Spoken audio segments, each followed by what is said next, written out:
Vamos lá. Questão da FAMERP 2025. O que ela vai dizer pra gente? Em um experimento de química, dois líquidos 1 e 2 foram adicionados em um tubo de ensaio, conforme representado na figura. Na tabela são apresentadas algumas propriedades de substâncias que são líquidas em temperatura ambiente. Os líquidos 1 e 2 são respectivamente. Então, a primeira coisa que eu vou observar, tá, é a mistura que me apresenta. Essa mistura é uma mistura homogênea ou heterogênea? Todas as aulas de aprofundamento são questões. Uma mistura heterogênea, né? Porque os dois líquidos eles são imiscíveis, eles não se misturam. Então, aqui nós temos uma mistura heterogênea, beleza? Porque os dois líquidos não se misturam. Bom, quando a gente trabalha com dois líquidos que são imiscíveis, que não se misturam, você vai anotar uma propriedade que a gente vai chamar de semelhante dissolve semelhante, tá? O que significa semelhante dissolve semelhante? Significa que polar se mistura com polar, apolar se mistura com apolar. Beleza? Olha só, apolar dissolve apolar, polar dissolve polar. Agora, se eu me pegar uma substância que seja, por exemplo, polar e colocar ela com uma apolar, as duas não irão se misturar, tá? Então, geralmente, por exemplo, a água é polar, ela tem polaridade.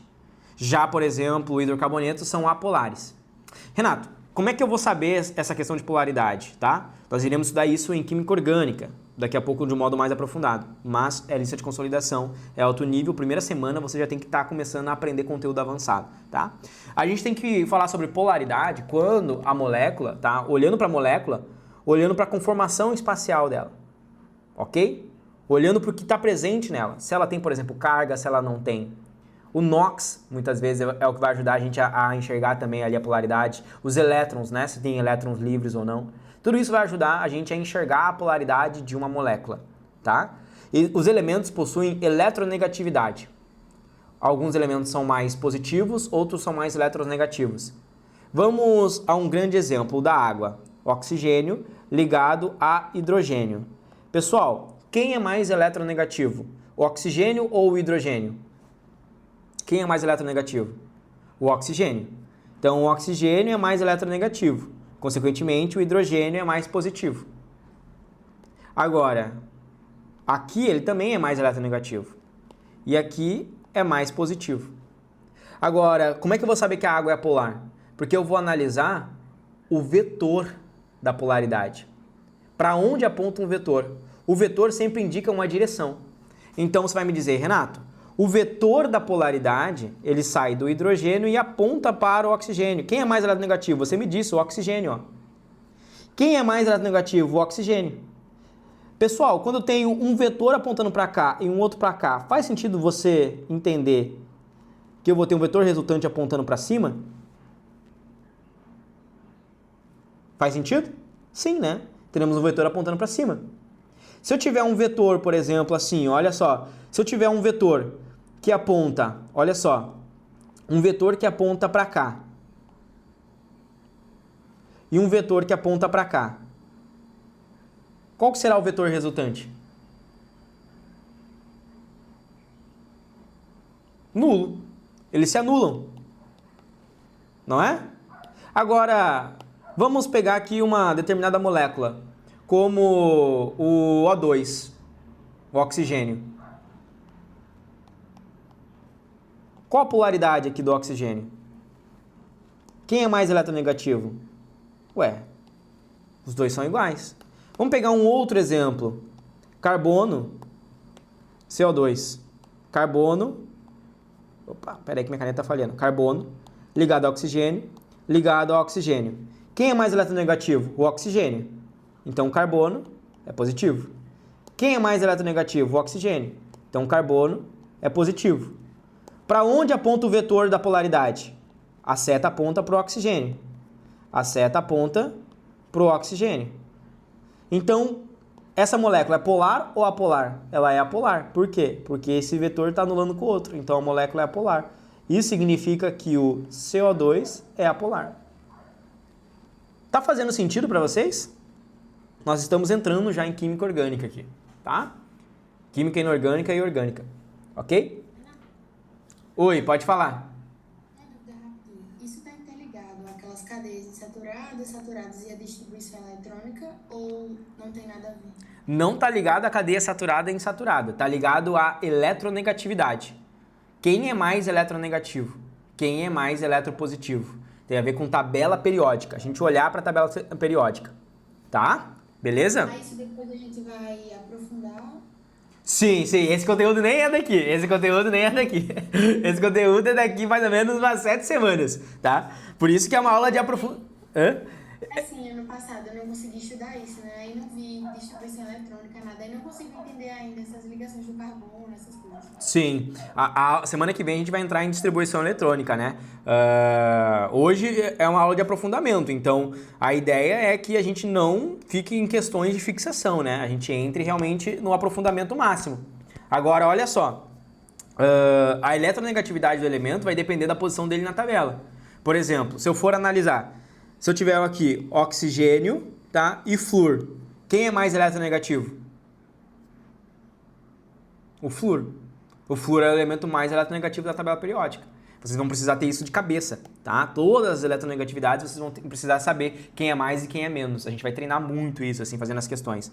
Agora vamos analisar aqui, tá? A gente vai ter aqui água, metanol e tudo mais aqui para analisar ali em relação às misturas. Primeira coisa que eu vou entender aqui sobre os tipos de polaridades. Perceba o seguinte, o metanol, pessoal, ele faz parte de uma função orgânica chamada álcool, porque ele termina em ol. Possui um OH. Essa molécula aqui, ele vai ter, por exemplo, carbono, e isso aqui é uma hidroxila que a gente chama OH. Tá bom? Quando uma molécula possui um OH, ela tem uma alta polaridade, ela consegue se misturar em água. Tá bom? Estão conseguindo entender? Eu estou aprofundando com vocês. Para quem nunca viu esse conteúdo, é a primeira vez que você está entrando nesse nível de conteúdo. Consegue interagir melhor em água. Então, todo álcool vai ter uma solubilidade em água praticamente infinita. Tá? Praticamente infinita. Ali até 4 carbonos, mais ou menos. Então, significa que o metanol e a água se misturam. O metanol é polar, assim como o etanol, tá? Assim como o butanol, ok? A água, então, é uma molécula polar. Eles se misturam. Logo, água e metanol já não pode ser, porque formaria uma mistura homogênea. Eu estou buscando uma mistura heterogênea, tá? Estou buscando uma mistura heterogênea. Agora vamos olhar aqui. Eu tenho o tetracloreto de carbono e o pentano. Primeira coisa que você vai lembrar aqui é o seguinte: o pentano, ele é um hidrocarboneto. Todo hidrocarboneto que basicamente só tem carbono e hidrogênio, carbono, hidrogênio, carbono e hidrogênio, ele é apolar. Então memoriza, todo hidrocarboneto, ele é apolar.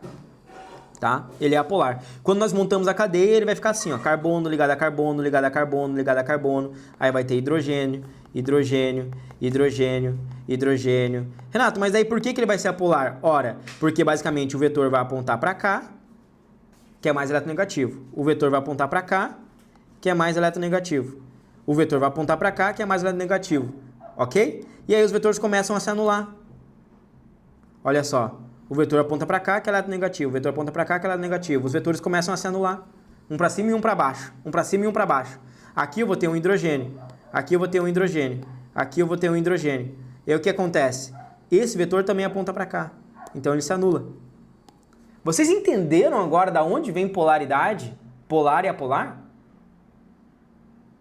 Essa é importante, vocês precisam pegar a nuance, né, de cada conteúdo. Então, por isso que hidrocarboneto é polar, porque todos os vetores se anulam, tá?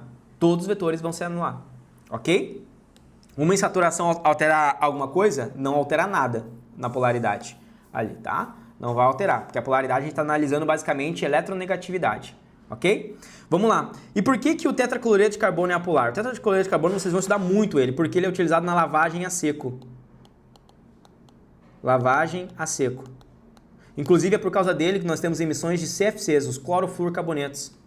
Porque esse cloro aqui vai se desprender formando um radical livre, que interage com o ozônio, quebra ele e destrói a camada de ozônio. É daqui que vem a reação química, quando libera esses famosos CFCs, os clorofluorcarbonetos. Agora, por que esse aqui é apolar? Perceba comigo, carbono ligado a cloro, ligado a cloro, ligado a cloro. Quem é mais eletronegativo, o carbono ou o cloro? O cloro é mais eletronegativo. Ele está na família dos halogênios, família 7A lá na tabela periódica. Ele é mais eletronegativo do que o carbono. Então, cloro é mais eletronegativo, mais eletronegativo, mais eletronegativo, mais eletronegativo. Logo, o vetor aponta para cima, o vetor aponta para cá. O vetor aponta para lá, o vetor aponta para cá. O que acontece? Pum, pum, pum, pum, se anula. Apolar. Beleza? Entenderam? Então aqui eu tenho polar e polar, aqui apolar e apolar. Né? Bom, eu já sei que a minha mistura ela vai ter que ser basicamente, olha só, entre água e tetracloreto, ou água e pentano, ou metanol e tetracloreto, metanol e pentano, seria ali uma das formas de eu pensar. Só que existe uma outra característica importante, galera, uma outra característica importante, tá? Que é uma propriedade do metanol, uma propriedade dos álcools. O álcool se mistura com o hidrocarboneto. Sabiam disso? É por isso que na gasolina existe uma porcentagem permitida de álcool. A gasolina, ela não é 100% ali hidrocarboneto, ela não é 100% carbono, né? Ela tem uma porcentagem de álcool, uma porcentagem permitida, que se essa porcentagem for ultrapassada, aí tem problema. Aí a gasolina está adulterada, tá? Então existe uma propriedade, olha só. O que acontece nessa molécula é que ela tem uma propriedade anfifílica, igual o João Vitor falou. Olha só, nós temos aqui basicamente uma região apolar e o O e o H é uma região polar. Apolar e polar, apolar e polar. Isso significa que o metanol ele consegue se solubilizar em água por causa do OH, que é polar, e ele consegue se solubilizar na gasolina porque é apolar. Peguei pesado na questão? Eu não, culpa da FAMERP. É a questão de propriedades básicas, é de mistura, né? Bom, já sabemos que não pode ser metanol e pentano porque eles formariam uma mistura homogênea. Metanol e pentano formam uma mistura homogênea, tá? Então, a gente já não pode ter metanol e pentano, tá? Pentano e tetracloreto também não, porque apolar e apolar também formam uma mistura homogênea, semelhante dissolve semelhante. Então aqui a gente já eliminou 3 alternativas, ficando água e pentano, água e tetracloreto. Logo, respectivamente, ele pede os líquidos 1 e 2. Ele já me disse que o líquido 1 é água. Tá entendendo? O líquido 1 já é a água. Eu quero saber quem é o líquido 2, que está embaixo da água. Porque, olha só, se o líquido 1 está em cima, significa que o líquido 2 tem que ser mais denso. E aí você mata a questão. Com densidade? A densidade da água é 1. Eu preciso de um líquido mais denso que a água. Qual que será o líquido mais denso que a água? O tetracloreto, 1,59. Gabarito, letra B. Fechado? Aí você decide, né? Se você quer prestar vestibular ou Enem. Né? Ah, Renato, eu não quero mais Enem porque o Enem é injusto para prestar vestibular e tal. Então, uma questão dessa aqui você tem que fazer em 30 segundos. Entendeu? Que é uma das questões mais fáceis da FAMERP. Essa aqui é moleza. Né? Ah, eu quero medicina, eu quero vestibular. Então tem que decidir, você quer mesmo? Então vamos lá. Porque vestibular, os caras vão entrar forte, tá? Isso que nós estamos na missão 1, né? Na missão 1, né? Ela é uma questão que exige muito conteúdo, mas nessa questão você já começou a entender o que é polaridade, já começou a entender o que é um pouco de química orgânica, misturou densidade, misturou ali vários conceitos. Aqui a gente eleva o nível, né? Aqui realmente a gente está elevando o nível. Vamos lá, próxima questão da URGS 2025.